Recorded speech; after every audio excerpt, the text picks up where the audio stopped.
Hello, friends.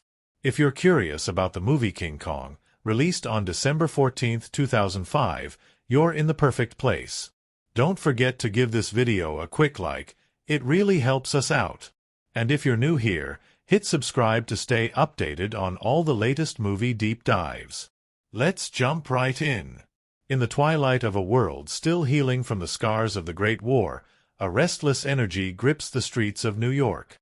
The city hums with ambition and wonder, its skyline a testament to human ingenuity reaching ever skyward. Among the throng of hopefuls and adventurers stands a young woman whose spirit dances between the worlds of science and theater. She moves with purpose, her bright eyes reflecting both the curiosity that defines her and the dreams that push her forward. At her side walks a filmmaker whose passion for capturing the sublime has never dimmed. Together, they chase a vision that seems born of moonlight and myth, a story screaming to be told, one that they hope will resonate with every beating heart across the globe. In the days that precede their departure, they find themselves standing on the deck of a ship as it cuts through the churning Atlantic. A salty breeze carries the promise of untold wonders, and the horizon stretches outward, a canvas awaiting the brush of destiny. Below them, the engine's deep thrum settles into a rhythm that feels like a heartbeat, steady and enduring. The woman grips the polished rail, her thoughts straying between hope and trepidation. She senses that the world they are sailing toward is unlike any they have known, a place where the rules written on parchment hold no power, where ancient forces still rove freely beneath a sky untouched by modern artifice. Beyond the edge of mapped waters, rumor and legend swirl around a remote island thought to be a myth. Tales speak of a gargantuan creature that towers above the treetops, a living monument of brute force and tragic grandeur. Mariners whisper of a guardian whose roar shatters the stillness of the night, a king whose domain remains hidden from all but the boldest, or most foolish, souls. Some say that ships vanish without a trace, swallowed by dense mists and unseen currents. Others claim that the mere sight of the island's jagged peaks can drive a man mad with wonder or despair. For the actress and her filmmaker, these stories ignite a firestorm of purpose. They feel the pull of an epic yearning to be chronicled, an epic that might redefine the very nature of storytelling. Their expedition is funded by a dreamer, a wealthy industrialist with an appetite for spectacle and the means to send them into the unknown. He seeks triumph not only in profit but in the eternal glow of legend. His towering ambitions cast long shadows over the crew, a motley band of sailors, explorers, and technicians who share an unspoken understanding that their journey demands more than survival. It requires faith in the improbable and courage to face wonders beyond the pale of reason. As the days roll toward the culmination of their quest, tensions flare beneath the surface. The allure of fame and fortune clashes with the sober knowledge that pushing too far might tear their world apart. The ocean, vast and indifferent, serves as both ally and adversary. From its placid mornings, where dolphins leap like silver arrows beneath the bow, to its furious storms that lash the deck with furious rain, it reminds them that they are but small vessels adrift in a larger tapestry. Lightning forks across a slate-gray sky, illuminating faces etched with determination and dread. The filmmaker seizes every moment with his camera, framing the tempest's raw power as though capturing the very spirit of the sea. The actress stands firm, her hair whipped into a tangled halo, a slender spark of resolve flickering in her eyes. Together they lock arms against the howling wind, forging an unspoken bond that will be tested by unseen horrors waiting beyond the next horizon. When they finally glimpse the island, it emerges from the morning mist like a dream half-remembered. Towering cliffs rise from cobalt waters, their tops shrouded by clouds that shift and churn like restless spirits. The jungle below is a maze of emerald green, a living tapestry so dense that the eye cannot trace its edges. Waterfalls spill from unseen heights, their roar like distant thunder. Exotic scents drift across the timber deck, sweet and heady, tinged with a sharpness that hints at both beauty and danger. Every breath feels like an entry into a new world, one that tempts and terrifies in equal measure. Here, the boundary between life and legend seems to blur, and the crew confronts the gravity of what might lie ahead. As they set foot on the island's shore, the air feels charged, alive with whispers that seem to slither through the trees. Giant ferns unfurl in the half-light, their fronds brushing the explorer's shins as if testing their resolve. Strange vines coil around gnarled roots, and in the stillness, the rustle of unseen creatures sends ripples of unease through the group. The filmmaker activates his camera with a steady hand, each click a vow to document every heartbeat of this forbidden domain. The actress steps forward with a blend of awe and reverence, her pulse quickening as she realizes that the stage she sought to transcend is now boundless, extending into realms untouched by time.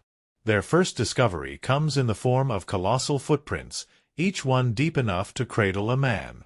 The earth around them trembles with a residual energy, a silent testament to the presence of a creature that moves like a god among mortals. Broken trees lie scattered as if felled by some unimaginable hand, and vines hang like silent sentinels guarding secrets yet untold. As dusk falls, the jungle takes on an otherworldly glow, the shadows of ancient trees stretching long across the undergrowth. Strange cries echo between the trunks, sounding both mournful and defiant, as though the land itself sings in tribute to its monarch. The filmmaker captures every nuance, from the quiver of the actress's lips to the glint of fear in her eyes, understanding that they stand on the cusp of a discovery that will forever alter their lives. Night deepens into a tapestry of stars, and the crew gathers around the last dying embers of a campfire. Their voices are hushed, words tentative as they share tales of seafarers lost to the whispers of the island. Candles flicker within makeshift lanterns, and the insect chorus rises to a fever pitch, filling the darkness with a pulsating rhythm. The actress closes her eyes and lets the sounds wash over her, feeling a strange kinship with this land of shadows and light. In that moment, she senses a silent promise of understanding, an invitation to bridge the chasm between human fragility and primal might. The filmmaker leans close, his lens peering through the darkness, capturing the silent communion between his subject and the unseen world that surrounds them. With dawn, they press deeper into the jungle, guided by instinct as much as by the crude maps they bring. Every step reveals new wonders and new perils. Carnivorous plants whose petals glisten like stained glass, and vines that hang like serpents ready to strike. The humidity swirls around them like a living entity, clinging to their clothes and skin. Despite the heat and the endless chorus of unseen birds, a hush falls over the party as they cross a clearing and freeze in unison. There, on a plateau bathed in dappled sunlight, stands the guardian of this realm, a figure whose sheer size renders grown men breathless. Muscles carved like pillars, limbs thick as ancient oaks, and eyes that burn with an intelligence older than the world itself. The creature's breath rises in great plumes, and the low rumble of its throat vibrates through the ground. For a heartbeat, time stands still. The filmmaker's camera whirs as though afraid to miss a single frame. The actress feels her knees buckle, her mind suspended between terror and awe. This being, this force of nature, exudes a power that transcends fear. It beckons with a primal serenity born of untamed dominion. She lifts her hand, trembling, and the creature meets her gaze.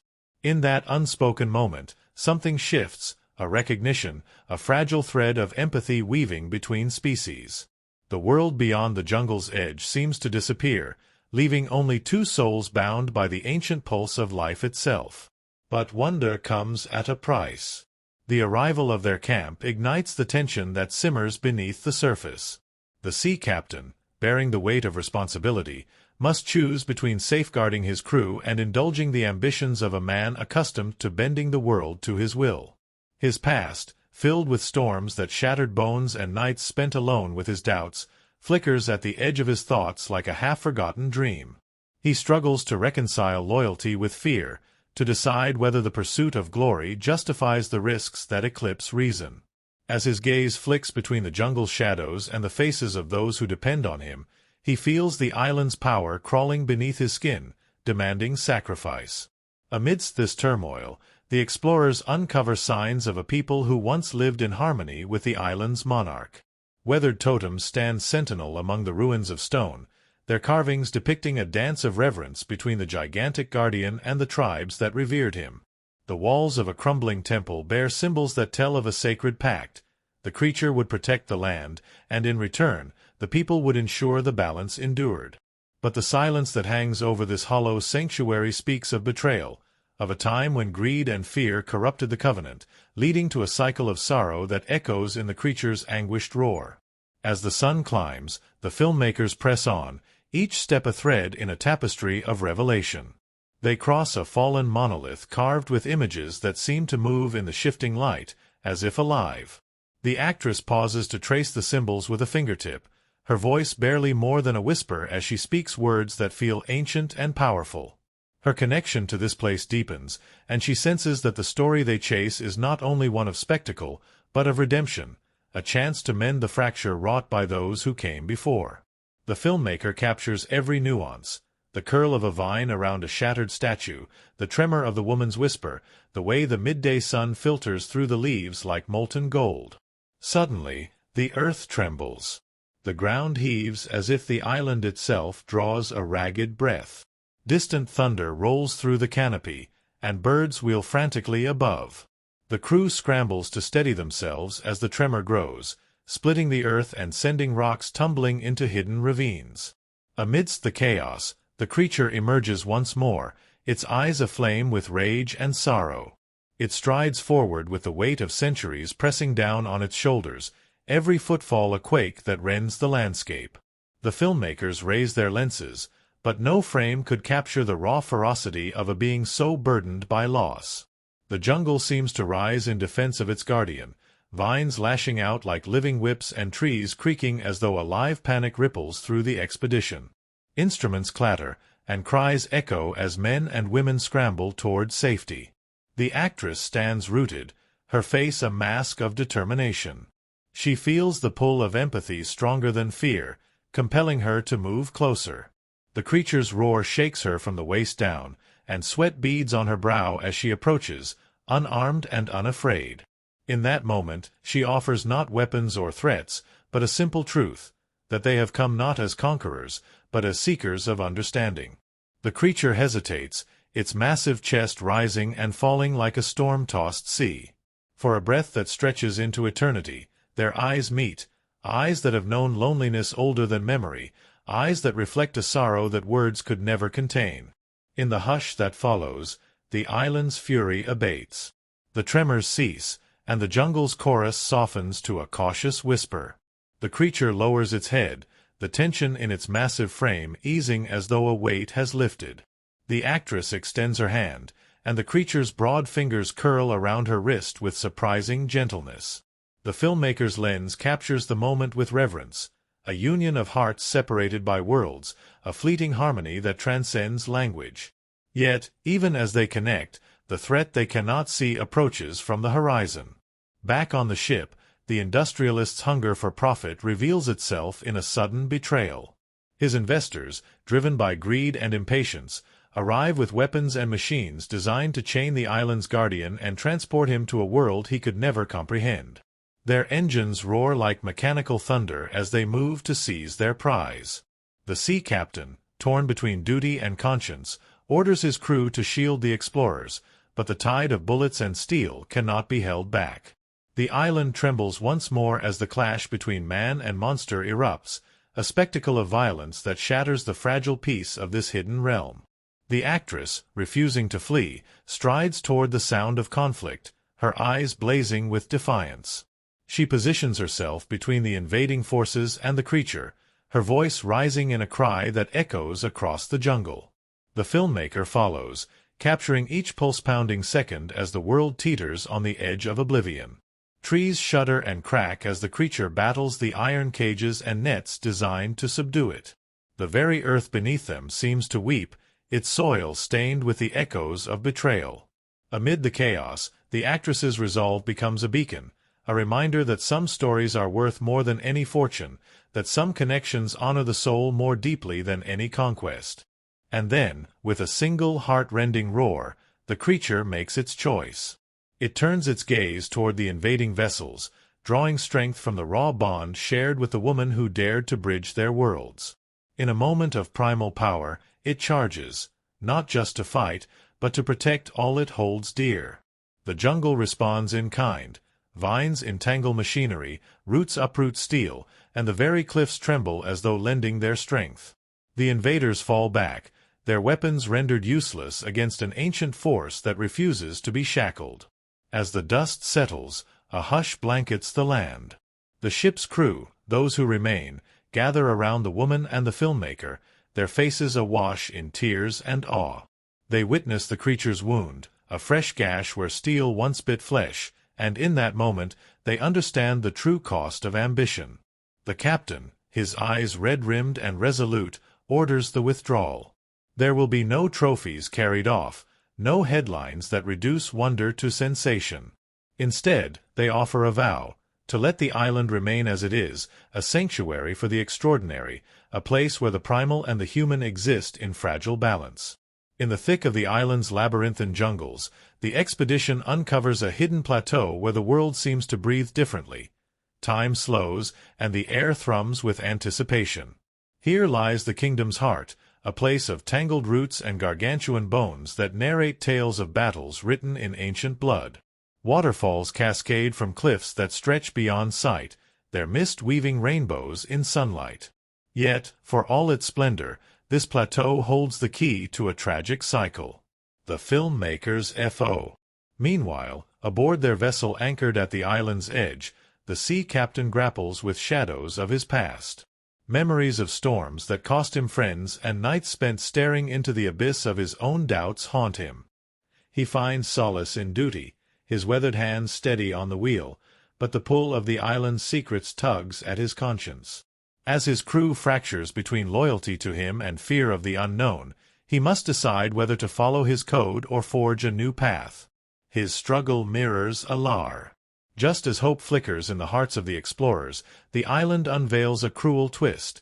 A tribe of feral inhabitants, their eyes wild with fear and reverence, emerges from the underbrush.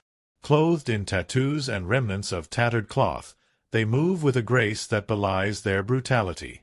They worship the towering guardian as both god and savior, believing its existence ensures the island's balance. To them, the arrival of outsiders spells doom, a harbinger of destruction. The world the filmmakers know. In these moments of uneasy standoff, the actress steps forward, her voice trembling yet resolute. She reaches into her heart, channeling the empathy that has guided her journey this far. Through gestures and soft sounds, she offers a bridge between worlds, reminding the tribe that her intentions stem from wonder, not conquest. The flicker of recognition in their eyes is like the first light of dawn, fragile yet powerful. They glimpse her sincerity, and for a moment the drums stutter to silence as curios. As dawn breaks over the verdant peaks, reality fractures. The ground shakes, the skies darken, and the island seems to awaken in fury. From the hidden depths, the true power of the Guardian is unleashed, a rampage born of pain and betrayal. Trees topple like dominoes, and rivers swell, washing away any hope of escape. Amidst this upheaval, the explorers cling to one another, their dreams of storytelling shattered as they confront the raw fury of nature incarnate. The actress stands at the center of this S. In the eye of the maelstrom, man and beast find themselves locked in a dance of survival and longing. The filmmaker, camera trembling in his hands, captures moments that will become legends. The creature's anguish echoing in the ruins of an age-old temple, the actress's face reflecting both fear and compassion as she reaches out to entities that were never meant to be bridged. The sea captain makes his stand, wielding courage like a weapon forged in storms, determined to protect more than just his live Eli. As the sun sets on the consecrated ground, the aftermath of this encounter becomes a testament to transformation. Scorched earth and broken dreams give way to embers of hope as survivors pull one another from the wreckage. The island's roar fades into a mournful whisper, and in its place, the soft chorus of dawn's first birdsong emerges, a reminder that even the darkest nights give way to light. The filmmaker's lens, once focused on conquest, finds a new purpose: to honor the bond forged between a woman. In the final moments, as the ship departs the island's edge, the foggy silhouette of jagged peaks fades into the distance, leaving behind a void that echoes with the rumble of memory. The crew scatters, carrying with them fragments of a legend that will ripple through time. But at the center of it all stands a woman whose eyes reflect something that cannot be contained by any script or stage, the spark of wonder ignited when one dares to chase the horizon. And as the waves carry her toward an uncertain a final image lingers in the mind's eye, footsteps echoing through the canyons of glass and steel far from the shores where the saga unfolded, whispers of what transpired becoming legend. It reminds us that the boundary between marvel and ruin can be as delicate as a thread, snapping under the strain of ambition. In solitary moments, long after the waters have reclaimed their mysteries, one recalls the dawn's first light refracting in eyes that carried the weight of two worlds, one of primal force, the other of human longing. The ripples of that connection spread beyond any reel of film, reminding all who bear witness that true wonder demands both reverence and humility. This tale ends not with an answer, but with an invitation, to seek out the extraordinary, to listen for the silent roar of possibility, and to remember that within every heart lies a horizon waiting to be discovered. Embrace the legend, and always carry it forth. A hush settles over the dim glow of a flickering candle, illuminating the face of a young woman whose eyes are alight with wonder and desperation. Her name is Anne, a struggling actress in a city brimming with opportunity yet weighed down by the shadows of post-war hardship. Each dawn she rises before the clamor of horse-drawn carriages and electric streetcars rouses the awakening metropolis, slipping into a worn dress and tying her hair in a simple knot. On stage, she breathes life into fragile characters, pouring every ounce of her spirit into roles that vanish as quickly as smoke when the final curtain falls. Behind the scenes, she scours auditions and casting calls, each rejection another echo in a hollow chamber where dreams go to fade. She clutches a letter in trembling hands, a summons to a late-night secret audition that promises nothing but the thinnest thread of hope. In the back room of a dilapidated vaudeville theater, a burly man introduces himself. Each dawn she rises before the clamor of horse-drawn carriages and electric streetcars rouses the awakening metropolis, slipping into a worn dress and tying her hair in a simple knot. On stage, she breathes life into fragile characters, pouring every ounce of her spirit into roles that vanish as quickly as smoke when the final curtain falls. Behind the scenes, she scours auditions and casting calls, each rejection another echo in a hollow chamber where dreams go to fade. She clutches a letter in trembling hands, a summons to a late-night secret audition that promises nothing but the thinnest thread of hope. In the back room of a dilapidated vaudeville theater, a burly man introduces himself, Carl. His wild eyes burn with a passion that infects everyone around him. He speaks of a legend whispered by sailors and ravaged by time, an island lurking beyond known maps, shrouded in mystery, where nature reigns unbound and a colossal guardian roams free. He seeks someone with raw talent and fearlessness to become the heart of his cinematic marvel. When he sets his gaze upon Anne, something flickers beneath the surface, potential, vulnerability, and a fierce spirit waiting to ignite. Across the room stands Jack, a lanky, soft-spoken storyteller who scrapes by as a photographer's assistant, his dreams buried beneath layers of modesty. Carl's attention shifts between them, sizing up their worth, sensing that fate has entwined their paths in ways neither can yet fathom. That night, after the audition, Anne staggers into the rain-soaked streets, her mind swirling with images of exotic jungles and monstrous beasts. The city around her feels muted. Lamplighters navigate the fog with trembling lanterns, and vendors shout invitations into the gloom. She slips into a cramped apartment shared with dust motes and memories of better days, searching for comfort in the quiet hum of a creaking radiator. Jack follows at a distance, carrying a battered camera and a heart full of unspoken longing. He watches her from beneath the brim of his hat, wondering if he has the voice to lift her from the depths of her own despair. In a fleeting moment, their eyes meet, and an unspoken promise flares between them, that together they might escape the confines of this world and venture into something altogether different. In the heart of Times Square, posters for a big-name filmmaker's past triumphs rip and tear as they struggle to withstand the wind. Amidst the cacophony of street vendors and taxi horns, Jack and Anne stray into a grand theater where Carl plans to screen his latest masterpiece.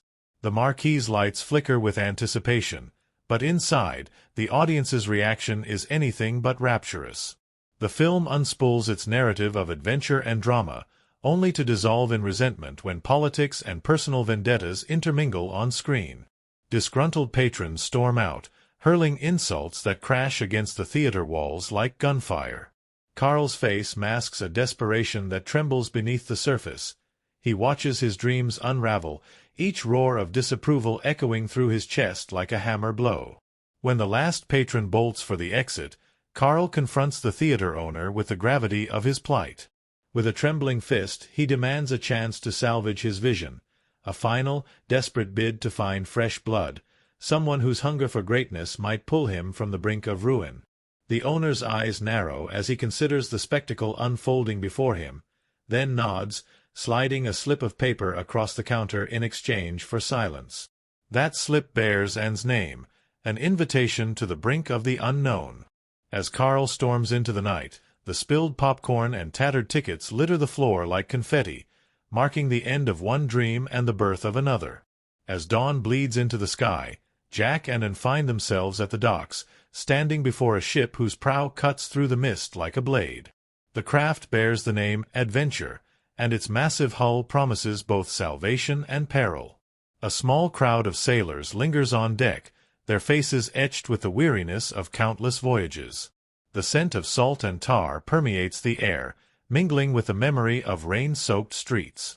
Jack's fingers dance across the shutter of his camera, capturing every detail: the rope coils, the weathered planks, and the determined set of Anne's jaw as she takes her first step toward the unknown. Carl stands nearby, barking orders in clipped tones, his voice edged with a mania that unsettles the seasoned crew. He tosses a pouch of coins to one of the sailors, sealing the deal with the kind of finality that offers no return.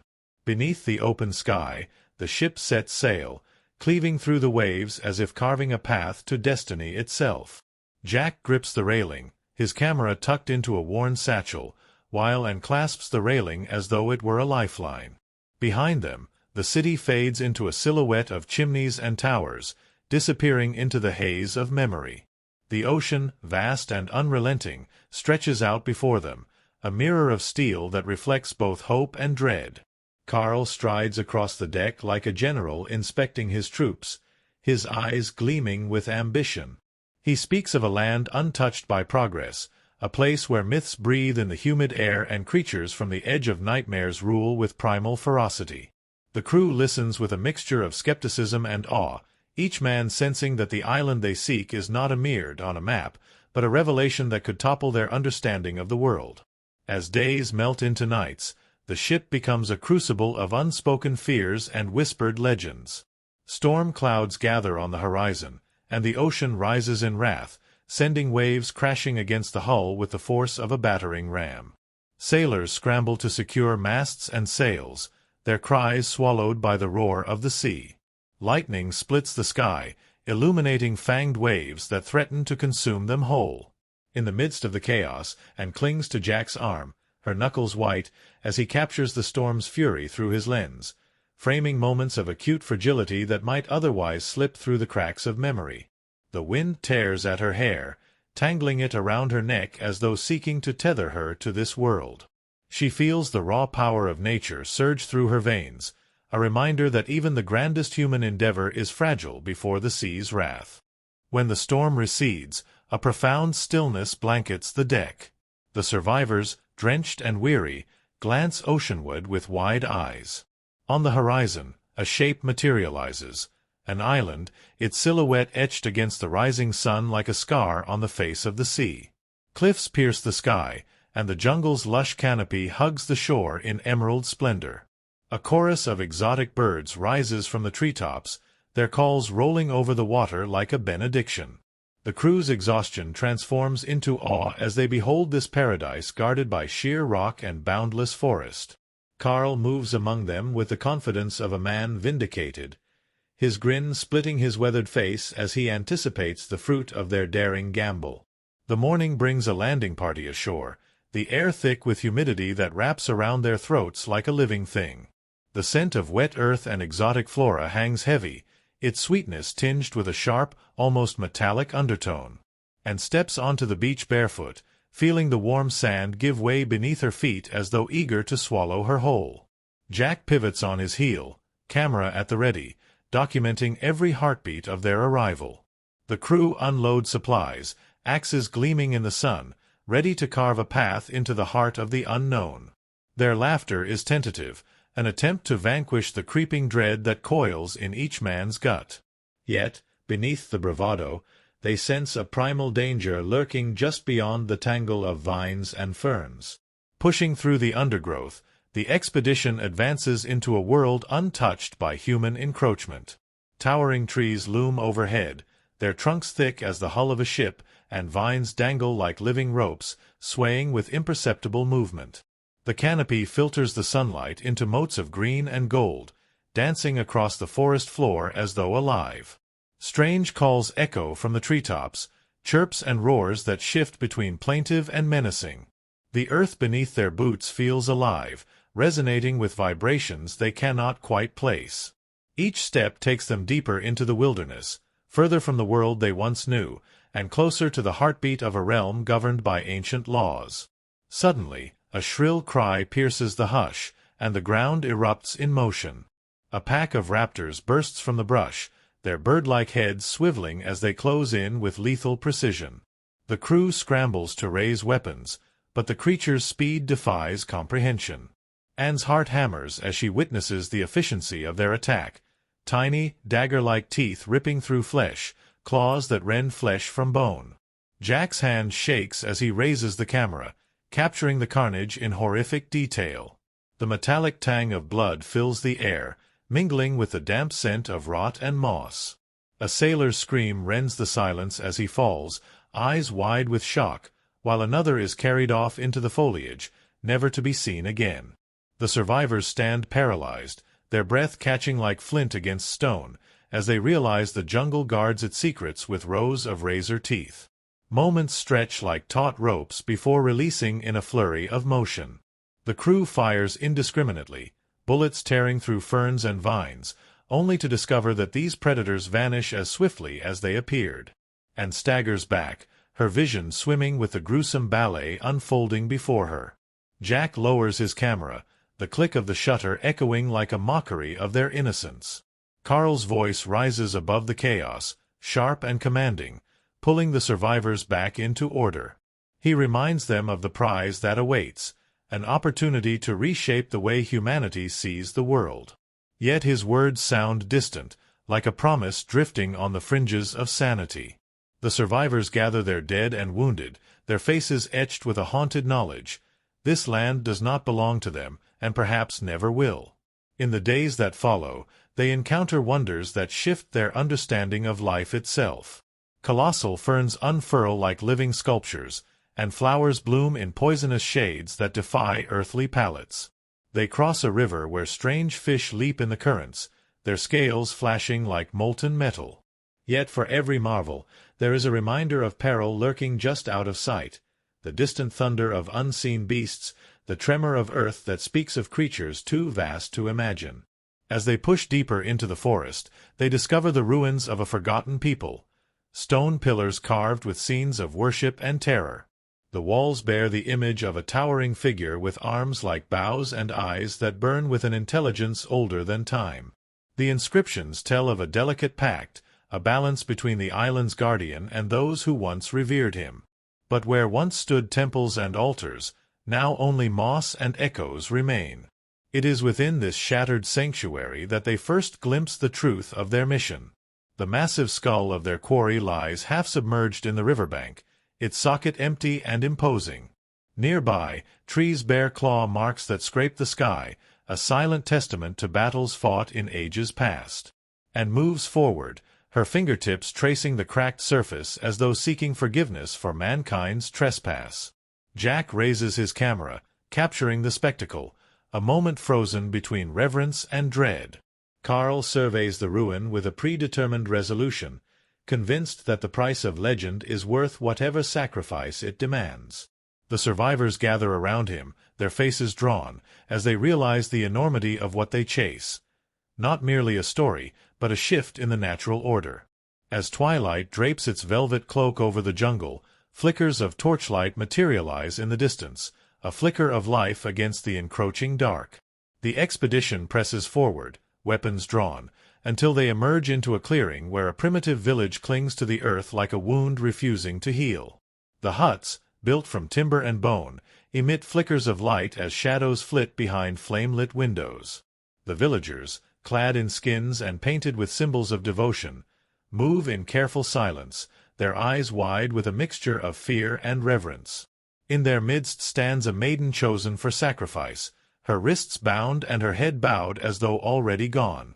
The orchestra of drums begins, a slow, deliberate rhythm that pounds against the heart like a tribal heartbeat calling to some ancient unknown, and stumbles to a halt, her breath hitching in her throat as a towering figure emerges from the jungle's edge, massive arms parting vines like curtains unveiling a stage. His presence suffuses the clearing with an energy that shakes the soul. He is a mountain come to life, muscles rippling beneath fur that seems to absorb the moonlight. His face, sculpted by both majesty and sorrow, bears eyes that reflect the world's cruelty and wonder in equal measure. As Anne's gaze locks with his, something within her fractures and reforms, a recognition of kinship that transcends words. The drums crescendo as villagers prostrate themselves before the guardian, their prayers a chorus seeking redemption. The creature's nostrils flare, inhaling the scent of the air and the essence of the maiden bound before him. In that moment, and feels the invisible thread connecting them, a fragile lifeline between humanity and an ancient force of nature. When the guardian lowers the maiden to the ground and offers her a gentle nuzzle before releasing her, the village erupts in weeping joy, and breathes in a gasp that mingles relief with a profound ache, to witness an innocence restored in a world so accustomed to suffering. Jack's camera clicks softly, capturing the delicate mercy in each movement. The villagers, emboldened by this miracle, flee into the jungle as one, leaving the clearing bathed in moonlight and silence. The guardian turns his gaze to the intruders standing at the fringe of his domain, his eyes narrowing with a thunderous intelligence, and steps forward, her voice barely more than a whisper as she pleads for understanding. The guardian tilts his head, weighing her presence as though measuring the worth of her soul. The jungle holds its breath as man and beast stand on the cusp of an eternity. It is Carl's interruption, a sudden flare of gunfire from the undergrowth, that shatters the fragile peace. Smoke curls into the sky as bullets find their mark, tearing through foliage and flesh alike. The guardian bellows, a sound that fractures the earth and shakes the heavens. He lashes out with titanic arms, uprooting trees and hurling them like spears. The clearing becomes a whirlwind of chaos. Villagers scatter, their cries lost in the cacophony, while survivors dive for cover beneath the canopy's shattered remains. Jack's camera captures each second in frantic bursts, documenting the raw violence that erupts when ambition collides with reverence. Amidst the turmoil, and lunges toward Carl, her voice breaking as she demands an end to the carnage. But his vision remains unclouded by mercy. He sees only profit, only the chance to place this guardian on display for a world hungry for spectacle. The guardian, driven by rage and pain, charges through the fray, his footsteps leaving craters in the earth. Men fall like flies under his wrath, their weapons reduced to trinkets against his primal power, and watches in horror as he sweeps away the invaders, unable to reconcile the violence with the grace she glimpsed moments before.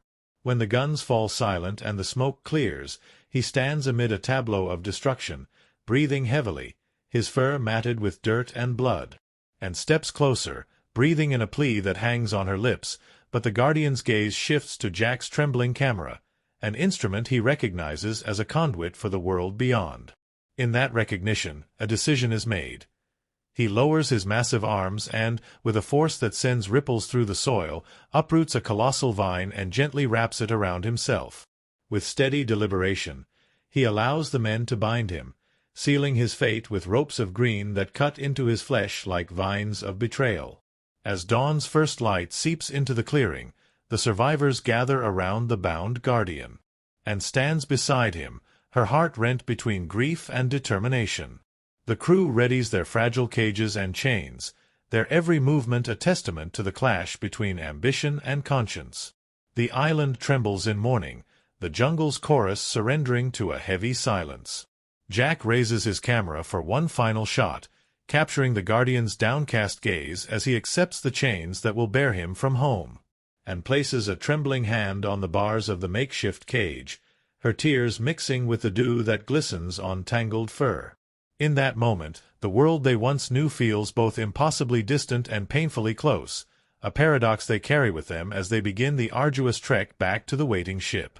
The path back through the jungle is a journey through echoes of what once was.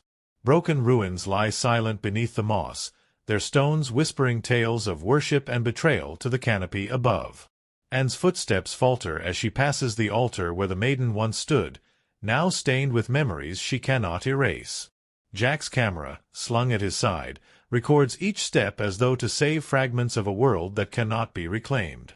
Carl marches ahead, confident and oblivious to the weight of his actions, his silhouette framed by the rising sun.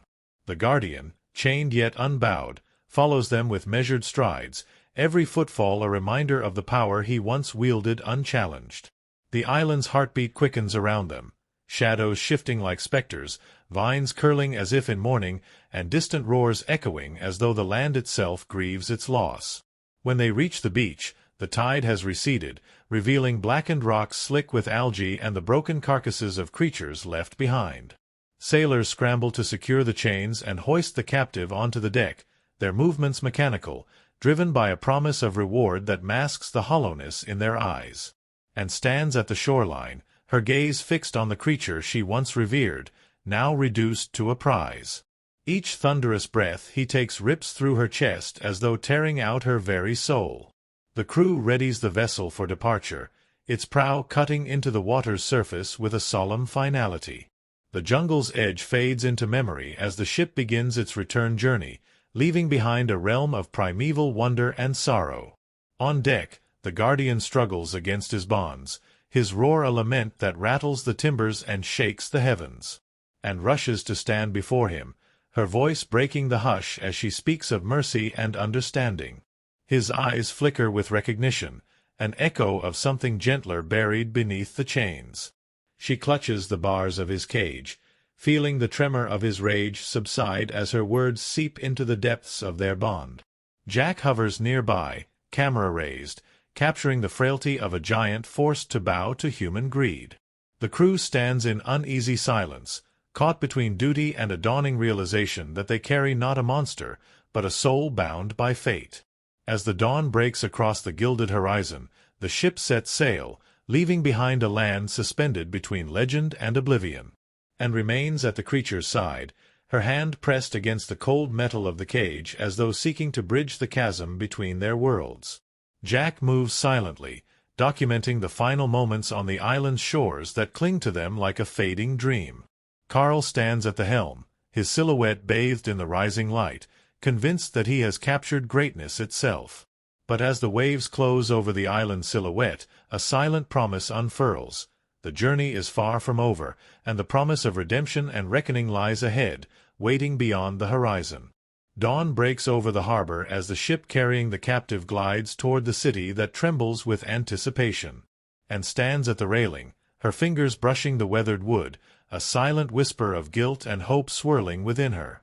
Beside her, Jack grips his camera, his gaze fixed on the steel silhouette enclosed in rusted bars.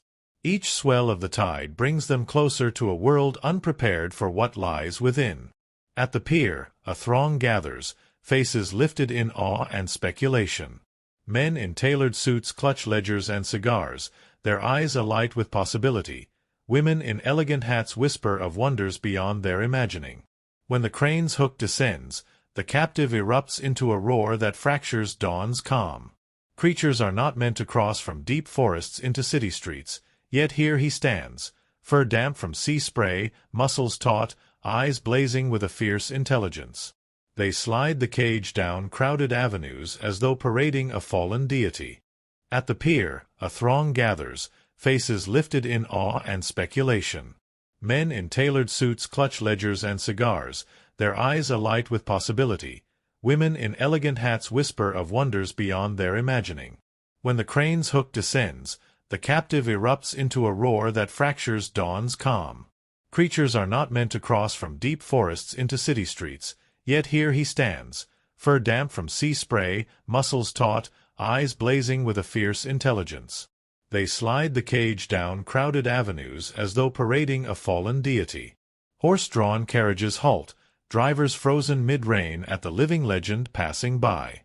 Shopkeepers abandon stalls to gape through doorways.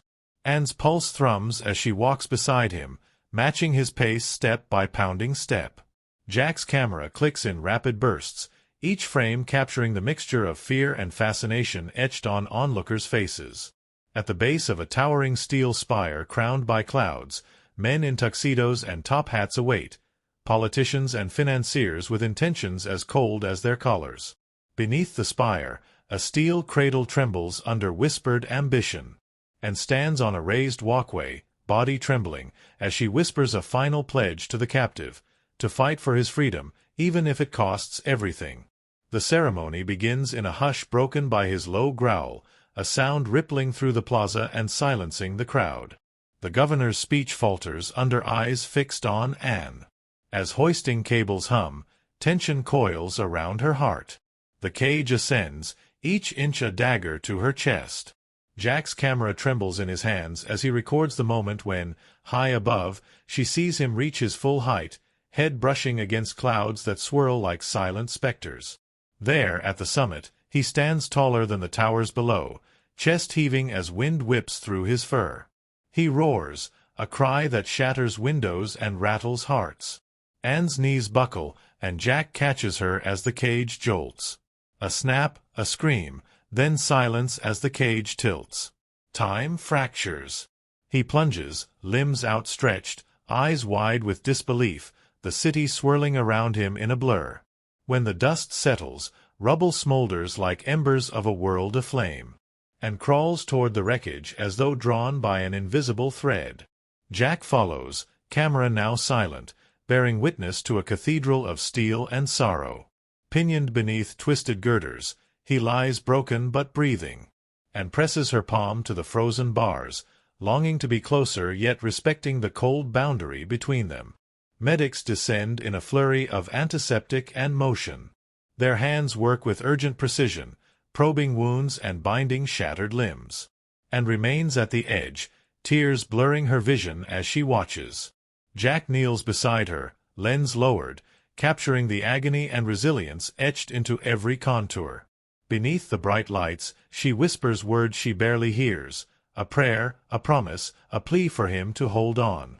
Through long nights stitched together by fluorescent glare, he fights for each breath, and never leaves his side, her hand clutched in his as though anchoring him to life. Jack documents the metamorphosis, the slow healing of wounds, the ragged twitch of eyelids, the tentative roars that tremble in his throat. Outside, the city pulses with rumors. Headlines proclaim miracles, theaters buzz with speculation. When he stirs fully, his roar emerges as a mournful anthem, a lament for a world that sought to tame his spirit. Anne's tears fall freely as she rests her forehead against the bars. His eyes, though clouded, burn with gratitude and an echo of their bond on the island where trees sang and rivers whispered. Jack's camera clicks, freezing the moment when two souls acknowledge a connection beyond words. Plans emerge to transfer him to a permanent exhibit, a subterranean arena where he will remain behind layers of concrete and glass, and learns of this through whispered voices in marble halls. Her heart coils in protest. One pre-dawn morning, she slips from the infirmary, determination forging steel within her veins. Jack follows, camera in hand, as they navigate back halls lit by tremulous bulbs. Through a narrow window, they glimpse him, muscles taut beneath healing fur, eyes lifting as though sensing them, and presses her hand to the glass, willing him to recognize her. Jack positions his lens to record the moment, a silent communion full of hope and sorrow. She withdraws a small key stolen from a guard's pocket. With a whispered apology, she unlocks the chain. The latch falls away. The museum erupts in pandemonium. Guards rush toward them, alarm bells screaming. His roar reverberates through vaulted ceilings as he strides forward, each step shaking tiles like tectonic rumblings. Display cases shatter, marble statues topple, and stands before him, arms outstretched as though to embrace the chaos. Jack's camera captures the ballet of defiance. Guards scattered, reverent faces, and the storm of freedom. They burst through the museum doors into a sky pregnant with storm. Sheets of rain pound his fur, washing away dust and blood in cold rivulets that glint like tears. Lightning cracks overhead, revealing his gargantuan form as though sculpted from thunder, and clings to his wrist, guiding him through streets slick with rain and oil. Jack follows, lens recording each contrast between his massive silhouette and the fragile world he moves through. They reach the familiar avenue where he once stood beneath a canopy of stars. Soldiers and police block the road, rifles trained on him. And steps forward, voice quivering as she pleads for mercy. The words hang in the rain-soaked air like fragile petals. The soldiers hesitate. A single gunshot echoes like judgment. His gaze sweeps the crowd, seeing not enemies but souls bound by fear. He rises, an echo of compassion in each movement, and steps forward. Jack's camera captures the tableau. Rain-soaked fur, tear-stained cheeks, and a world poised between compassion and terror. His roar emerges, a tapestry woven from sorrow and defiance. Below, soldiers lower their weapons as though realizing metal cannot silence a thunder born of love, and reaches into her pocket and produces a tattered letter Jack had photographed, words that spoke of dreams beneath a moonlit jungle. The captive senses its power. He inclines his head toward her, a gesture of trust. Then, with grace defying his size, he turns and begins to climb the steel spire where he had fallen, each limb finding purchase on girders forged by ambition. Soldiers step aside, eyes turned to the sky as he ascends step by trembling step, and watches from the pavement, arms outstretched as though urging him onward. Jack's camera follows, each curve of muscle, each sacrifice in every movement, the silhouette ascending into storm-laced clouds. Atop the spire, he pauses, lightning arcing behind him like a crown of fire. The city holds its breath, streets empty in collective awe. Then he roars, a final anthem that shatters heavens, and drops to her knees, rain mingling with tears as she reaches for the sky. Jack lowers his camera, eyes reflecting dawn's first light. The captive stands perched, a beacon of sorrow and triumph. Then, as though recoiling from the world's gaze, he releases himself into the void. Time fractures as he plummets beyond sight, swallowed by clouds. Anne's scream crashes against the morning stillness. Jack catches her as the cage of clouds parts to reveal his final descent. He vanishes into the storm's depths, leaving a hush that stretches across the city. In the quiet aftermath, and crawls toward the wreckage as night yields to dawn. Through fractured concrete and twisted steel, she finds him, fur mottled with rain and red. She presses her hand to his massive form, feeling the faint tremor of a soul departing. Jack's forgotten camera lies nearby, its lens reflecting the glint of tears on her cheeks. In that moment, she clutches a thread of memory, a vow that transcends grief. When sunrise softens the ruins, she rises, dust-covered and unbowed. In her pocket lies the tattered letter, a whisper of a world woven from dreams and roars. She steps away, each footfall a prayer for a king who defied chains. Jack returns at her side, camera hanging like a relic of memory. They walk into a city awakening in whispers, a lamentation and a celebration entwined as one. In the weeks that follow, the wind carries fragments of his legend across the city. Mourners gather where the ship once docked, lanterns bobbing on rippling water as twilight falls, and walks among them, placing a wreath of wild orchids on the pier. Each bloom carries the memory of an island lost to time. Beside her, Jack remains silent, camera hung at his side, bearing witness to a grief too profound for words. At home, Anne's apartment feels both familiar and hollow.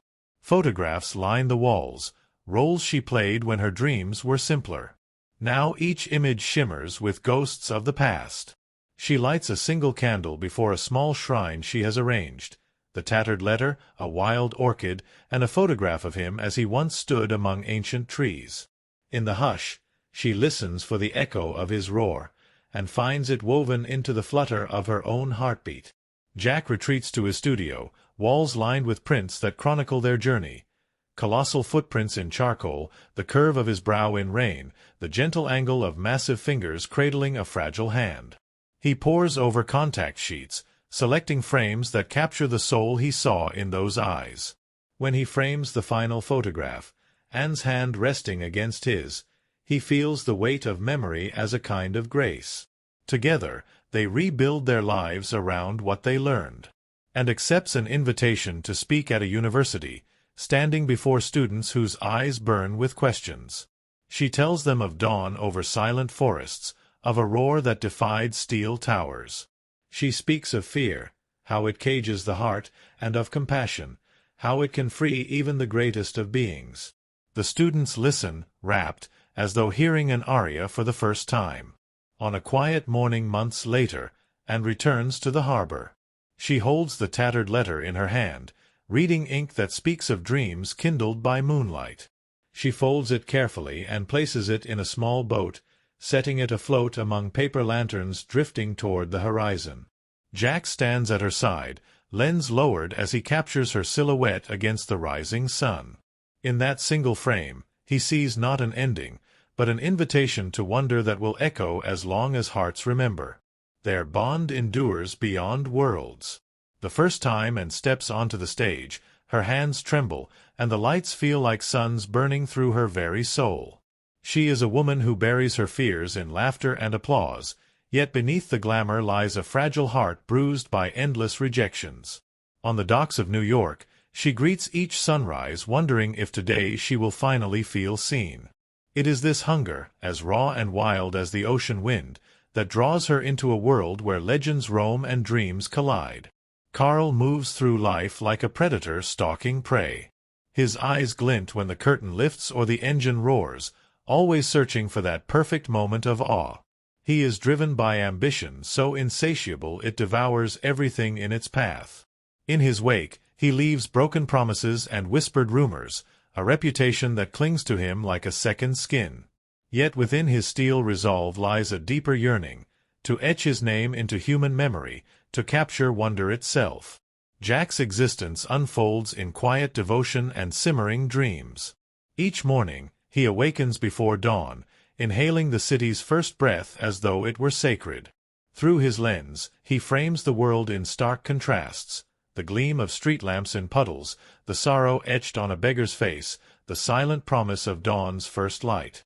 In Anne's eyes, he glimpses a reflection of his own unspoken resolve, and his heart stirs with purpose. Within the belly of the ship, Captain Engelhorn stands on the quarterdeck, the salt wind gnawing at his cheeks. His hands are calloused from rigging lines, each scar on his weathered face telling of storms survived. He is a man who knows fear, yet he wears defiance like a badge of honor. When Carl recruits him to chase a lost world, the captain feels a tremor between awe and dread, sensing this journey will test every ounce of his resolve. Lumpy walks the deck with a crooked grin, laughter rolling like waves against the hull, but his eyes shimmer with something darker, an insatiable hunger for coin and spectacle. A dealer of dreams and deals, he convinces men to abandon reason for the promise of riches. In his hands, ledgers feel like instruments of fate, tying contracts with a flourish of ink that seals destinies. Hayes stands at the edge of every miracle and every catastrophe, his tall frame as silent as a storm cloud. A man of few words, he wields his rifle with cold precision. In his past, he carried burdens of brothers lost to bullets and nights spent listening to whispers in darkness. When the ship takes on supplies for the unknown, he straps cartridges to his belt as though girding himself for the world's end. Miles, a technician and artist of light and shadow, spends hours adjusting lenses and anticipating chaos. When he peers through the camera's eye, he sees not only shapes in the dark but tremors of fate rippling through each moment. On the voyage, He focuses on the play of dawn's first rays over the waves and the way and silhouette shimmers against the rigging. The jungle itself becomes a character of living breath and silent menace, an entity that watches with ancient eyes. It unfurls like a serpent coiling toward dawn, vines reaching for human flesh with possessive hunger. Each step into its green cathedral brings a damp hush, as though the forest itself notes every passing footfall. Its canopy filters sunlight into shards of green and gold, dancing on the forest floor like spirits in motion. Hayes finds uneasy peace beneath open skies. He returns to the wilderness, moving through forests where wind and leaves counterpoint the rifle's echo. Beneath star-studded heavens, he kneels always to honor life's web. In moonlight, he discovers redemption in moments of grace. Miles continues to chase light. His photographs hang in galleries where viewers linger on eyes framed by mist and tension between steel and sinew. In exhibits, he remembers N's face when the cage crumbled and knows his art vows to hold wonder sacred. Through every display, Miles invites, "See the soul beneath the roar." The dawn of production broke over the lush hills of New Zealand like a whispered promise of something extraordinary. In the pre-dawn chill, crew members arrived at the vast, purpose-built Skull Island set, their breath visible in the air as they prepared for another day of capturing mythic wonder. It was here, amid mounds of earth and hand-carved stone facades, that the filmmakers sought to create a world untouched by modern hands, one teeming with colossal beasts and ancient mysteries. But behind the careful artistry and cinematic illusion lay a tapestry of oddities that seemed to belong more to legend than to any routine behind-the-scenes account. Long before cameras rolled, the production designer had commissioned an immense wall of rock, a sentinel guarding the shoreline of the fictional island. But when the first day of shooting arrived, a violent windstorm materialized out of nowhere. Crew members watched in stunned silence as the badly anchored rock facade tilted at a precarious angle, threatening to collapse. It fell silently in the pre-dawn light, sending a plume of dust into the sky. No one was hurt, but the incident set a peculiar tone. The very earth seemed reluctant to yield to human designs. From that moment on, some whispered that Skull Island itself was a living, shifting entity, playfully resisting attempts to pin it down in celluloid form. The construction of the Skull Island set was a marvel of practical effects, but also a magnet for unexpected challenges. Carpenters labored day and night to erect massive tree trunks that had to be specially treated to withstand New Zealand's notorious humidity. Nails rusted overnight, wood warped beneath the relentless weight of dampness, and the vines that crept along the facades sprouted fungi that smelled faintly of decay. At one point, a tree-like structure collapsed under the weight of moisture and half-finished vines, burying a group of young extras in a tangle of cloth and foam. One extra emerged covered head to toe in fake mud, waiting for cameramen to capture the moment before bursting into laughter. The footage never made it to the final cut, but the incident became legendary among the crew, the day the island tried to swallow its own inhabitants. Andy Serkis, tasked with bringing the towering ape to life, faced his own share of peculiarity. His days began in a motion capture suit, a gray, skin-tight garment covered in sensors that tracked his every flex and twitch. The suit, fragile and prone to tearing, required constant repairs. Meanwhile, circus routines became a strange new form of dance. He learned to gallop on all fours, his knuckles streaked with bruises from crawling across rough studio floors. Crew members would tiptoe around him as he leaped from crate to crate, head tilted in that signature gorilla posture, mimicking sniffs and roars that would eventually fill stadiums around the world. In the quiet of the motion capture stage, Serkis sometimes forgot the cameras were even there. He would pause mid-gibberish, blinking as though emerging from a dream, and apologize for growling too loudly. The censors, engineers charged with monitoring stray noises, would joke that his best performance was the one no one saw, the hypnotic chants and guttural roars echoing through the empty halls late at night. But it was the unplanned moments that often fueled the most enduring anecdotes. One morning, the crew heard panicked shouting from the far end of the stage. A massive scaffold had begun to buckle under the weight of a suspended motion capture rig. Engineers scrambled to evacuate the area just as the rig tilted, its cables groaning like broken violins. The entire contraption crashed to the floor, shattering lights and sending chunks of equipment clattering. By some miracle, no one was seriously injured. Circus emerged from the chaos, helmet askew, eyes wide. He shouted in character, "Kong is not impressed," a line that would later become an inside joke. The director paused the monitors for a long moment, and then, with a rueful chuckle, ordered the scene res hot, this time with reinforced cables and an extra margin of safety. Production schedules often buckled under the weight of the unexpected. The crew had planned to shoot jungle sequences in a remote Wellington Valley, famed for its verdant canopy and vibrant birdlife. Unfortunately, New Zealand's weather can be capricious, and 2 days before the scheduled arrival, torrential rains transformed the valley into something more akin to a swamp. The animals that lived there, parakeets, fantails, and a roguish family of possums, stole the show.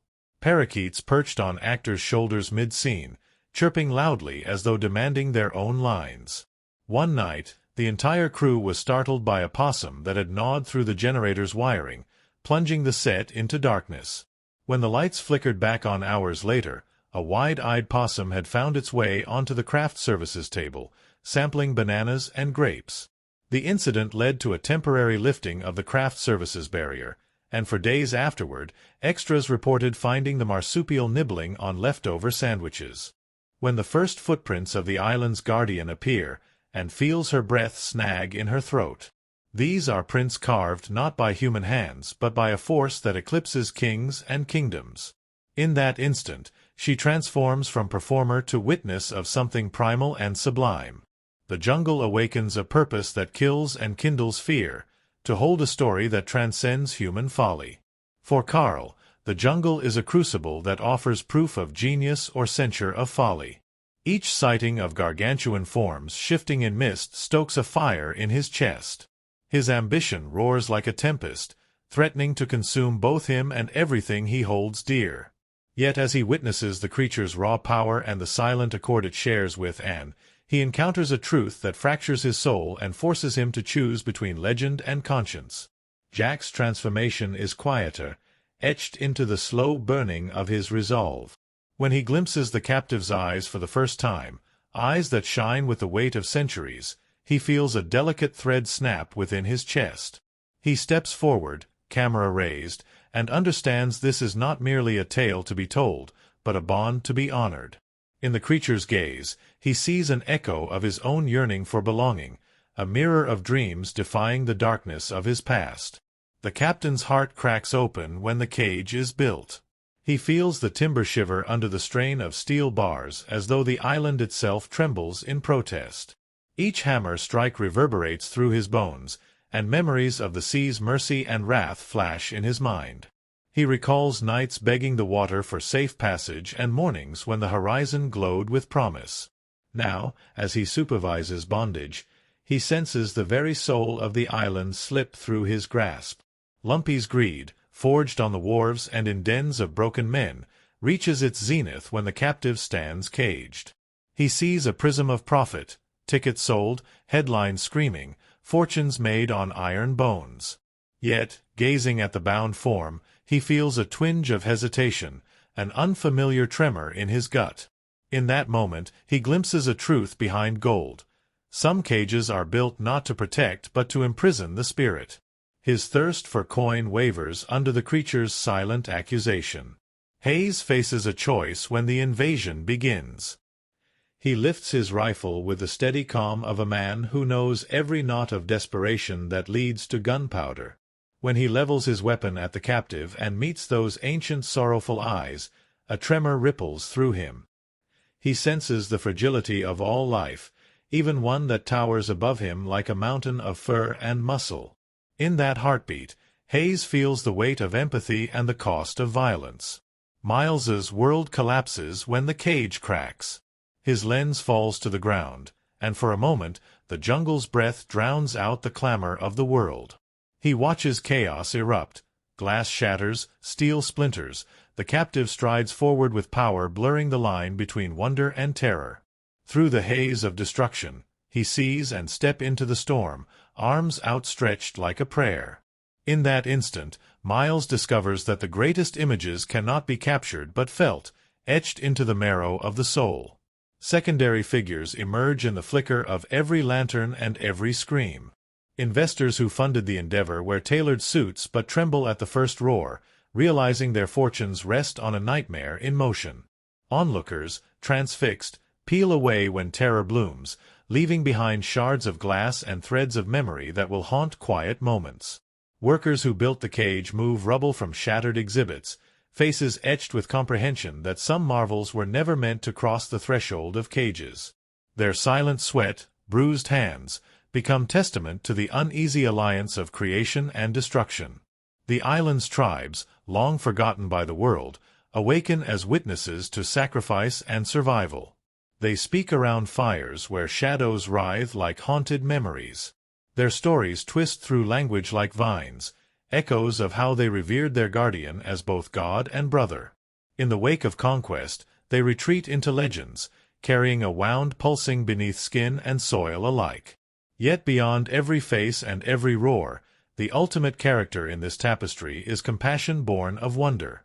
It is the thread spun from the moment and extends her fragile hand toward massive fingers. It is the spark ignited when Jack raises his camera not to ensnare but to honor. It is the whisper in the captain's dream urging him to remember the sea's mercy. It is the tremor in Lumpy's heart reminding him that some prices are too steep. In the end, these characters do not stand alone.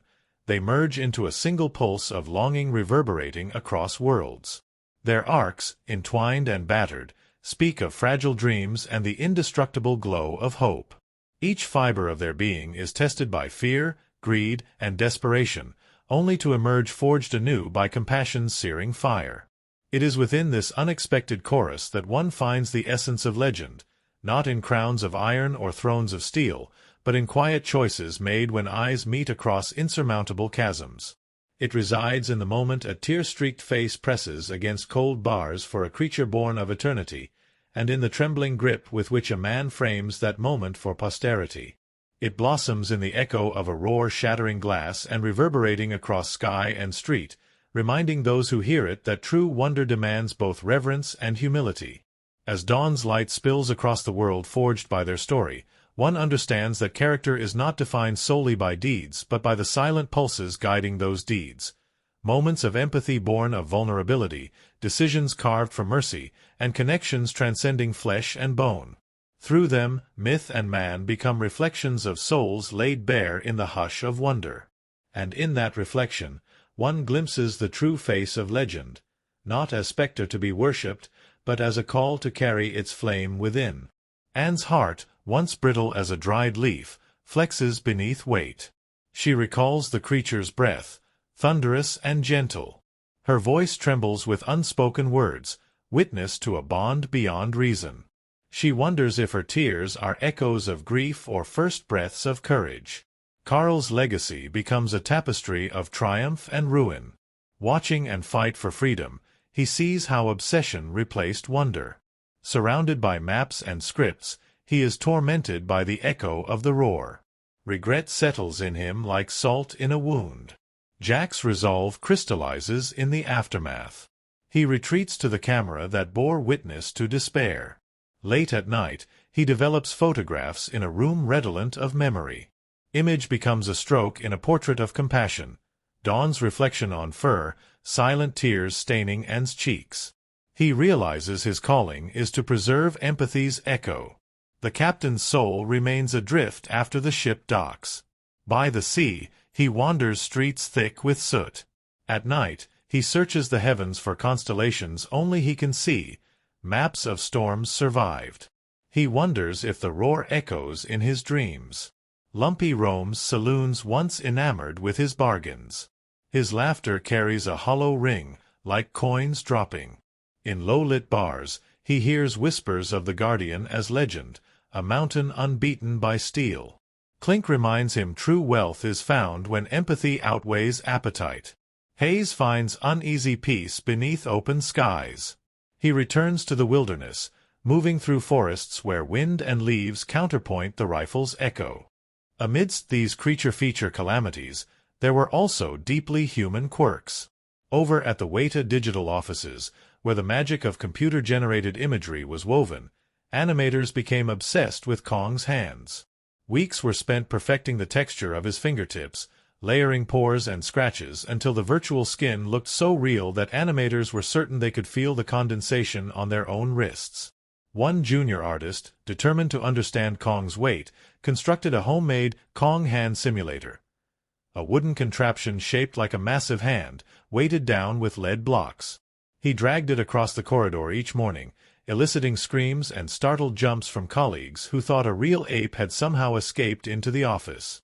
The ruse ended when a supervisor, returning from a business trip, nearly fainted at the sight of a giant wooden fist lumbering down the hallway at dawn. The human heart of the production beat in the daily routines of the actors. Naomi Watts, who portrayed the plucky and determined Andaro, discovered that every day she woke at 5 a.m. and drank a concoction of ginger tea to soothe the strain of long shoots and emotional scenes. She confided to the script supervisor that the tea tasted like 1,000 earthworms, but that it somehow anchored her spirit. On nights when the wind howled outside the tent where she stayed, she would lie awake replaying scenes of her character's terror and her own. It was rumored that during one night shoot, she experienced a moment so visceral that she fainted, drifting into unconsciousness mid-monologue. The nearby lights flickered as though seconded by her pulse, and the medics were on set within minutes. When she came around, disoriented, she joked that Kong himself must have whispered something frightful in her ear during the take. The crew, half believing that the set had its own ghosts, nodded gravely and sent her to rest for the remainder of the night. Meanwhile, Jack Black, hired to play the exuberant film director Carl Denham, found himself uprooted from his usual comedic realm. He studied old rolls of film, learning how to talk like a showman from cinema's golden age. He'd copy the cadence of voiceover narrators so perfectly that crew members would pause mid-task, transfixed by his improvised monologues. On one particularly cold morning, he arrived in full vintage attire, top hat, cane, spats, and all, declaring he would speak only in period-appropriate slang until the end of the day. He referred to the crew as wayward weeds and hobnail hussars, leaving makeup artists in stitches as they battled to transform his pale cheekbones into a director's visage. One day, Black insisted on filming his entire introduction speech atop a makeshift podium constructed from fishing crates, rainwater pooling at his ankles. When the crates collapsed under his weight, he plunged into the mud below, emerging covered in mire yet triumphant, pivoting and delivering his lines as though nothing had happened. The assistant director noted it as the most committed muddy dive in cinema history, and for weeks the daily call sheet bore the note, "Beware top hat flying objects." In the labyrinthine maze of production logistics, the prop masters faced their own set of oddities. They needed a suitably large guitar for a scene where Jack Black's character played a tune for Anne. The request came with a measure of theatricality, and within days a mahogany contraption, nicknamed the Kong Ua, stood in the warehouse. It had a neck as thick as a man's thigh and strings made from wire so coarse they threatened to shred any pick pressed to them. When Black strummed it for the first time, the entire warehouse trembled, and nearby lights flickered as though the guitar had summoned lightning. Crew members who had been searching for their sunglasses found them hopping off shelves, hurled by the low-frequency resonance. The Kong Ua was eventually retired to a storage room, but its legend persisted. Any time Black entered a room, someone would play a single discordant note on a guitar, and he would erupt in theatrical protest. Perhaps the strangest episodes occurred during the sequences meant to evoke the claustrophobic dread of the jungle. The sets, meticulously crafted from foam, latex, and recycled lumber, concealed trapdoors and moving vines that snapped shut on command. One vine, in particular, malfunctioned and bit the cinematographer's ankle as he tried to adjust a camera angle. He yelped like a startled animal, earning sympathy and hasty bandaging, but also applause for maintaining a straight face when the cameras rolled. The vine, crafted to snap shut in mere seconds, was quickly labeled the Chomper and retired on grounds of being too realistically aggressive. Yet the memory of its bite haunted crew members for weeks, leading to whispered oaths, "Watch where you step, or the Chomper will find you." Another curious incident involved the pyrotechnics team.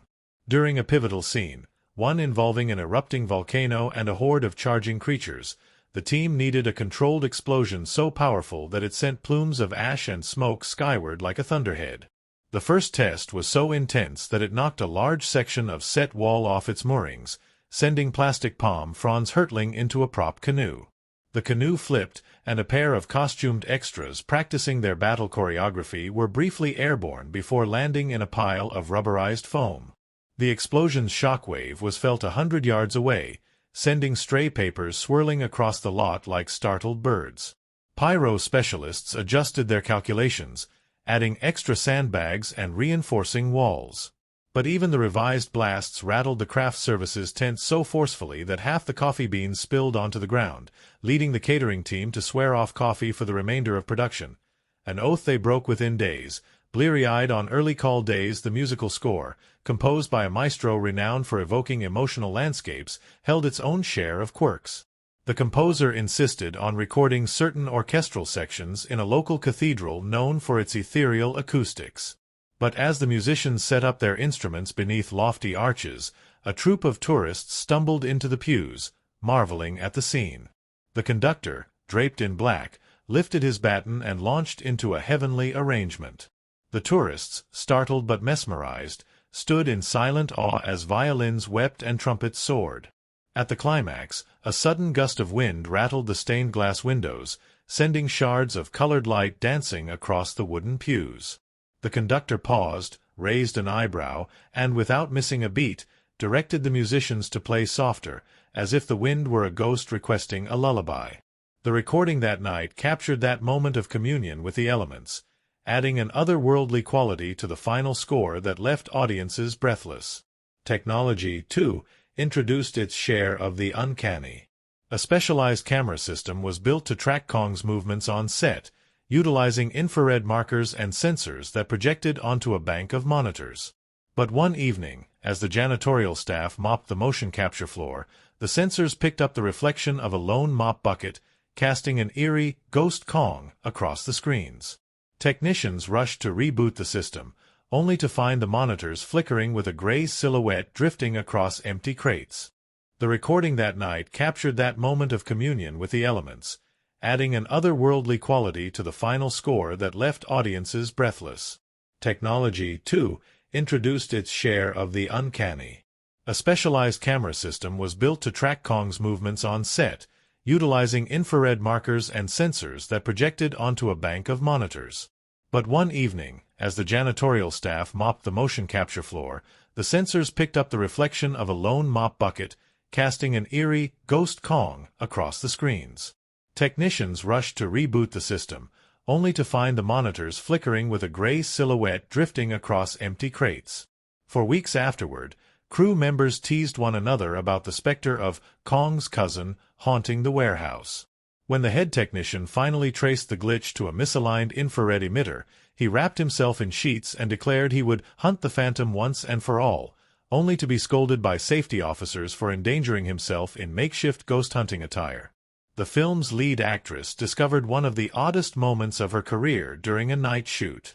The script called for her to sprint down a fog-laden jungle path, terror etched on her face. Props techs helped her into a pair of specially made flats, thin-soled shoes meant to let her feel the ground beneath her feet. But around midnight, while the fog machines pumped out tendrils of white mist, she felt something skitter across her foot. She froze, heart pounding. Reaching down, she realized it was a small, curious gecko that had wandered onto the path.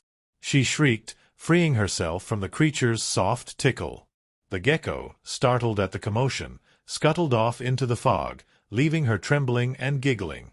The director insisted they capture a take that included her startled shriek, as it was the most genuine reaction they had recorded. Throughout production, the director himself was prone to eccentric outbursts. An ardent cinephile, he sometimes insisted on hosting impromptu late-night film screenings in a makeshift theater built on set. One such night, he spotlighted clips of classic adventure movies, pausing each to extol the virtues of dynamic camera angles or compelling character arcs. As the night deepened, His commentary morphed into a fervent monologue about the moral responsibility of storytellers. Crew members sat cross-legged on sandbags, nodding along in various states of exhaustion. When a storm rolled in, thunder rattling the steel rafters, the director raised his arms triumphantly, exclaiming that nature itself applauded the power of film. He then led a procession of groggy technicians and stunt coordinators through the rain, shouting, "To the editing room, where we shall shape the future," and promptly got lost in the maze of scaffolding, sparking a frantic search that ended when he was found singing karaoke in the art department trailer. The stunts in the film, meant to convey the harrowing clash between humans and titanic creatures, required an array of specialized artists. One stunt double, a rugged man who claimed to have fought off an elk with his bare hands in Alaska, was tasked with leaps from collapsing platforms and crashes through breakaway trees. On the day they filmed the scene where a T-Rex-like creature charges through a prehistoric clearing, production had arranged for a set of mechanical vines to snap back into place the moment he passed by. But as he lunged forward, the timing was off, and the vines snapped healed cordially into his face, leaving him momentarily dazed. Crew members rushed to his side, fearing a serious injury, but he was already on his feet, grinning and declaring, "If the vines can't keep up, neither can the dinosaurs." That line became one of several bar jokes they repeated for months, the day the jungle vines tried to eat the stunt man. Meanwhile, the costume department faced the monumental task of outfitting hundreds of extras in tattered tribal garb. They fashioned loincloths from recycled burlap sacks and painted faces with mixtures that included coconut husk ash and edible pigments. One evening, as they prepared extras for a dawn ritual scene, they discovered that the pigments had fermented in the tropical humidity, giving off a faint but unmistakable odor of sour milk. The makeup artists scrapped their pots and spent the next 3 hours concocting new paints from charcoal and vegetable dyes. When the extras arrived hours later, their faces gleamed ebony black under the first light, the stench replaced by an earthy scent of crushed greens. They complained that the new pigments stained their teeth for days, some even resorting to tight-lipped smiles until they could scrub away the residue. In the midst of all this, the film's lead editor found himself wading through miles of footage, a solitary figure ensconced in a darkened suite. Legend has it that at 3 a.m. one night, the power flickered, and he found himself staring at a sequence that had no title, raw, unedited takes of Andy Serkis roaring in the motion capture suit. He listened to the guttural echo reverberate through the speakers, and in that moment, he was convinced the sound was supernatural, like the wail of some trapped spirit. He paused the playback, heart thundering, and left the room to fetch coffee. When he returned, the sequence had vanished from his editing timeline as if swallowed by the ether. His colleagues chalked it up to a corrupted file, but he maintained to anyone who would listen that Kong's spirit had momentarily slipped through the cracks into the real world. The shipwreck sequence, an elaborate scene involving a crashing cargo vessel and a tangled mess of planks, brought its own share of strangeness. The production team had constructed a battered, half-submerged hull on a shallow lake bed, complete with rigged explosives to simulate an explosion ripping the vessel apart. During one rehearsal, a freak wave, generated by high winds, swept across the lake, causing the hull to list suddenly. Crew members dived for safety as the structure lurched at a terrifying angle, splintering more wooden beams than intended. When the wave receded, the once perfectly staged wreck looked as though it had been mauled by a real storm. The captain of the stunt boat, who had been monitoring from a distance, quipped into the radio, "I guess Mother Nature wanted a turn at the stunt reel today." The crew spent hours restoring the hull to its scripted destruction, but the rogue wave footage was so visceral that the director kept a brief cut in the final edit, a fleeting tribute to nature's unscripted power. For too many onlookers, the most unsettling oddity was the weather itself.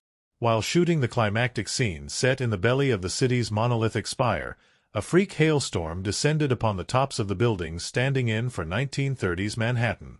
The hail, marble-sized pellets, pounded the rooftops so fiercely that it sounded like machine guns.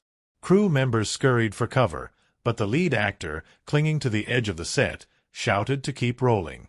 The director, drenched in rain and hail, barked orders, convinced the storm's fury added authenticity to the scene. In the end, the hail-streaked footage lent a surreal, almost apocalyptic hue to the sequence, a moment when the world felt not only on the brink of another great war but also at the mercy of elemental chaos.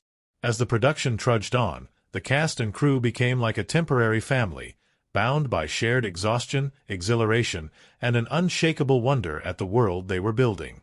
They told tall tales in the dining tent, spinning yarns about near misses and spectral sightings, like the caterer who swore she once saw a faint outline of a massive ape in the steam drifting from the soup tureen. The caterer, a pragmatic woman named Marge, held her ladle aloft and declared, "That was no trick of the light. Kong himself came to visit, I'm sure of it." Nobody believed her until the next day, when they discovered paw prints pressed into the mud just outside the tent, too large for any human and too fresh to be a prop. And so the filming continued, weaving together layers of myth and meticulous craft. Each day, when the sun sank behind distant hills, the lights on set cast long shadows across the cartons of props, crates of feed for the horses, and the makeshift huts that covered the wolf-pack trucks. In the hush just before wrap, the crew gathered for a final look at the day's work, a shot of giant palms swaying, a swirl of digital mist that would later become a CGI fog, a single frame of Anne's face illuminated by torchlight. They whispered thanks to one another. Thanks for braving the vines, for dodging the chomper, for coaxing Kong's spirit into being, before trudging back to the trailers, where they would dream of mountains of footage and roaring giants. When the cameras finally ceased rolling, they left behind an island that could never be visited, a place both wondrous and treacherous, cobbled together with foam and digital dust, haunted by tales of scaffolds that fell, vines that bit, and a gecko that startled an actress into genuine terror. The world would soon see the film as a seamless expedition into a land of monsters and mysteries, unaware that the true oddities had transpired long before post-production began. By then, Kong's roar had already echoed through editing bays, color correction suites, and orchestral pits, a symphony of human and hyena breaths, of crushed leaves and digital growls.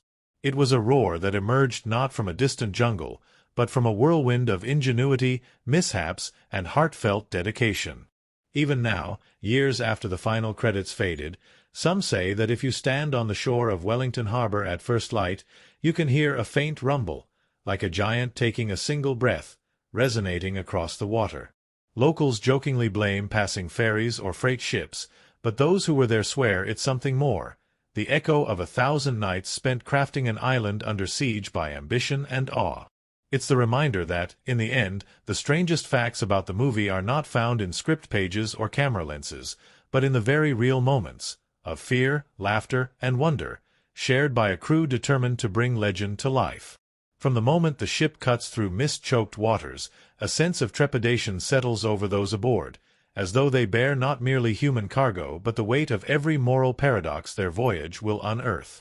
In the half-light of dawn, lenses pointed toward the horizon, one can sense Lord Denham's ambition looming like a storm cloud, an ambition so vast it threatens to eclipse the very humanity of those who chase it. This early event, where Denham's dream and Anne's tentative hope first merge, offers fertile ground for critical reflection.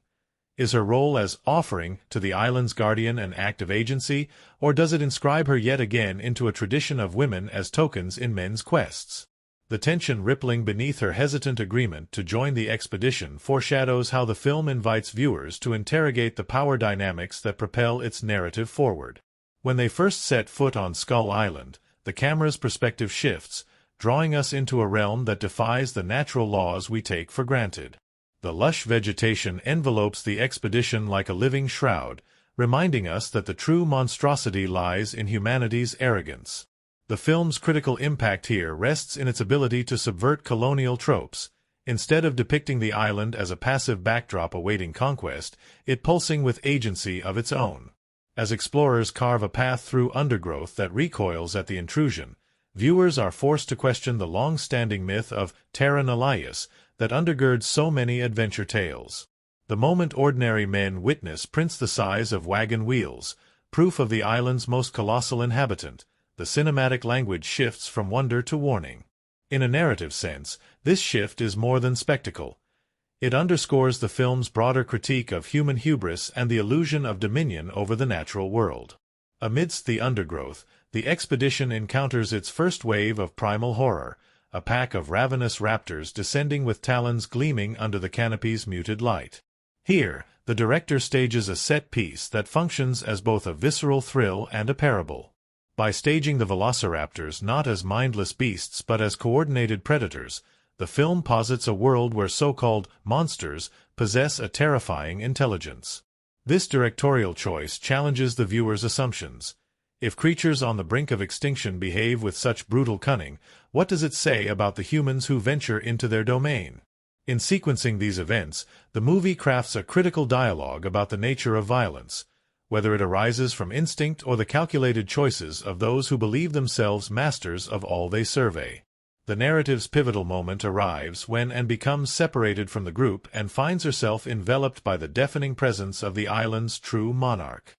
As Kong emerges from the mist, a mountain of sinew and fur, the camera lingers on Anne's face with a sensitivity that transcends mere cinematic gaze. Her fear ripples outward like concentric circles, yet beneath that terror glimmers something else, a dawning empathy. Critically, this juncture compels viewers to grapple with the nuances of interspecies relations. Kong's protective, almost reverent treatment of Anne stands in stark contrast to the explorer's intent to capture him. In these moments, the film asks us to reconsider the boundaries of compassion. Do we reserve empathy only for those who resemble us, or can it extend to beings we deem other? As night descends and camp enters its most fragile phase, the interplay between light and shadow becomes a storytelling device of profound import. Through careful framing, the filmmakers conjure a primordial dread that refuses to dissipate with the sun's return. Critics have pointed to this scene as the emotional fulcrum that elevates the narrative beyond a simple action tale into a meditation on love's capacity to traverse chasms of difference. When Kong pauses mid-fury, his massive form trembling at the sound of her plea, the boundaries between species dissolve, if only fleetingly, in the spark of mutual recognition. As the army's gunfire tickles the night air and Kong begins his ascent of the city's monolith, we witness a painful transmutation. The world he has seized as his stage becomes his prison.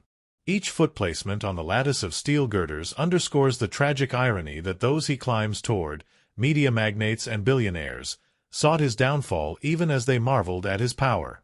Critical perspectives have noted how this twist, a colossal creature ascending humanity's pinnacle only to fall victim to its spite, speaks volumes about the cyclical nature of violence. In writing Kong's fate atop the spire, the film indicts the very idea that dominance demands sacrifice. It refuses to allow that unearned glory goes unpunished. The final scene, where Anne cradles Kong's fallen head as the world rushes past in a blur of sirens and smoke, lingers in the psyche like a wound that refuses to close.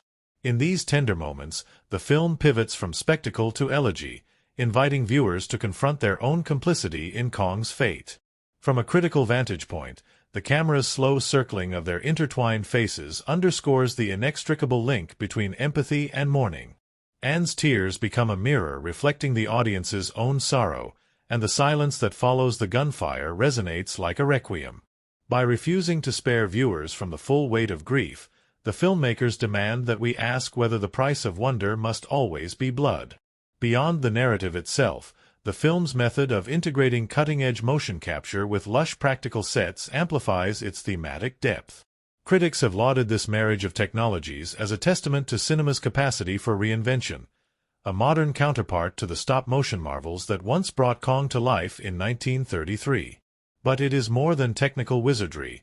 It is a statement that the tools of spectacle can serve moral purpose. When Kong's hand, rendered with such palpable texture that viewers can almost feel the warmth beneath his fur, reaches out to Anne, the illusion transcends the screen and lodges itself in the viewer's emotional core. In this sense, the film asserts that technology, in its highest form, can foster empathy rather than merely flatten reality into events. The film's critical reception further underscores its potency as a vessel for moral inquiry. When it premiered, critics did not merely applaud the breathtaking visuals or the thunderous score. They extolled the narrative's willingness to ask unsettling questions about our relationship to power and nature. On one side, reviewers noted how the film's sheer scale risked overwhelming its ethical dimension. On the other, many argued that the spectacle and the soul were inseparable. Audiences flocked to theaters not only for the adrenaline rush of dinosaur attacks but for the catharsis of confronting such a primal yet intimate love story. In numerous early reviews, commentators marveled at how the climactic rooftop tragedy evoked tears even in hardened cynics, proof that a blockbuster need not trade sentiment for grandeur. Within academic circles, the movie sparked essays exploring its deconstruction of patriarchal narratives. Anne's evolution from damsel in distress to moral fulcrum prompted scholars to examine how the film both honors and subverts classic cinematic tropes. While the original 1933 narrative positioned Anne as a vessel for male heroes, the 2005 reimagining grants her agency. She chooses to face Kong in the city's thrall, risks her life to halt violence, and, in Death's shadow, serves as the conscience that condemns humanity's impulse to exploit. Critics have hailed this shift as emblematic of a broader cultural realignment, one that recognizes women not as passive objects but as moral centers capable of steering the narrative's ethical compass.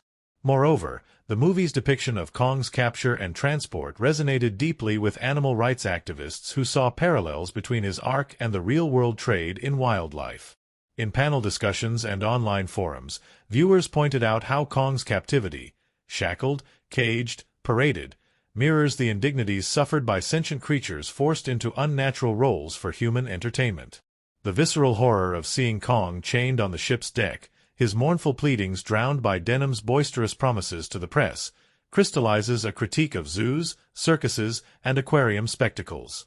In this respect, the film serves a dual purpose. While enthralling audiences with a larger-than-life narrative, it also holds up a mirror to society's own collective guilt regarding animals held in captivity. Another critical dimension revolves around the film's commentary on media and spectacle. Denham's monologues, delivered with the flair of a carnival barker, echo through the screenplay like a cautionary echo. "Everything you've heard about me is true." A boast met with skeptical applause that belies the cynicism of a world hungry for commodified awe. When Denham stages Kong's collapse atop the city spire as the ultimate exclusive, the film critiques media's propensity to valorize the spectacular while ignoring the human or, in this case, inhuman, cost. Critics have observed that this narrative thread foreshadows modern debates about sensationalism in news coverage. The same machines that thrust Kong into the limelight also engineer his demise. In this way, the film holds up a scathing lens to the machinery of spectacle, how it elevates violence into performance and transforms empathy into marketable spectacle. Thematically, the film resonates on multiple emotional strata. At its core lies the idea that love and suffering are inextricable, that any act of devotion carries with it the seeds of tragedy when misplaced trust collides with destructive ambition. Anne's unwavering faith that Kong will protect her quickly becomes an indictment of Denham's belief that Kong can be controlled. These conflicting visions of love and ownership highlight the film's enduring message. Compassion blossoms where fear withers, and yet, in a world governed by human greed, even the purest emotion is vulnerable to corruption. It is this emotional dichotomy, between hope and despair, reverence and ruin, that propels the film from mere adventure spectacle into the realm of mythic tragedy.